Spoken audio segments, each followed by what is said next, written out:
गणेशाय नमः। इस वीडियो में आज जानेंगे अथ श्री पद्म पुराणांतर्गत माघ मास महात्म्य। माघ मास 5वां अध्याय। श्री दत्तात्रेय जी कहते हैं कि हे राजन, एक प्राचीन वृतांत सुनाता हूँ। भृगुवंश में ऋषिका नाम की एक विधवा ब्राह्मणी थी जो बाल्यकाल में ही विधवा हो गई थी। वह रेवा नदी के किनारे विंध्य पर्वत के नीचे तपस्या करने लगी। वह जितेंद्रिय, सत्यवक्ता, सुशील, दानशीला तथा तप करके देह को सुखाने वाली थी। वह अग्नि में आहुति देकर उच्छ्वृति द्वारा छठे काल में भोजन करती थी। वह वल्कल धारण करती और संतोष से अपनी जीवन व्यतीत करती थी। उसने रेवा और कपिल नदी के संगम में 60 वर्ष तक माघ स्नान किया और फिर वहां पर ही मृत्यु को प्राप्त हो गई।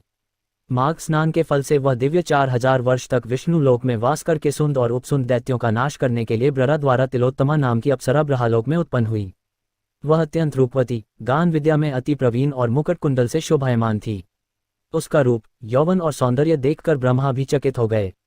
वह कुमारी तिलोत्तमा रेवा नदी के पवित्र जल में स्नान करके वन में बैठी थी।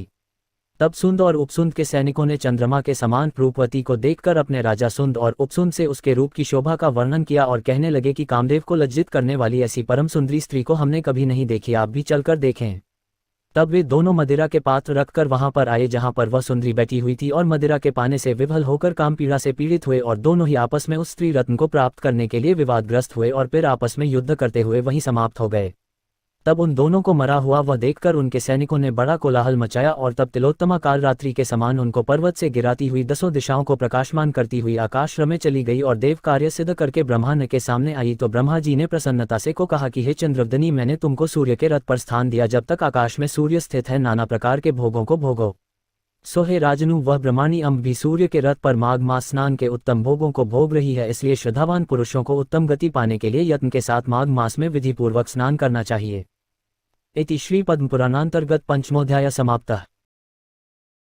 अगर आपको ये कथा प्रसंग अच्छी लगी हो तो ऐसी ही और धार्मिक कथा प्रसंग को सुनने के लिए आप हमारे improve your knowledge YouTube channel को सब्सक्राइब, लाइक और ज़्यादा से ज़्यादा लोगों के साथ शेयर करें।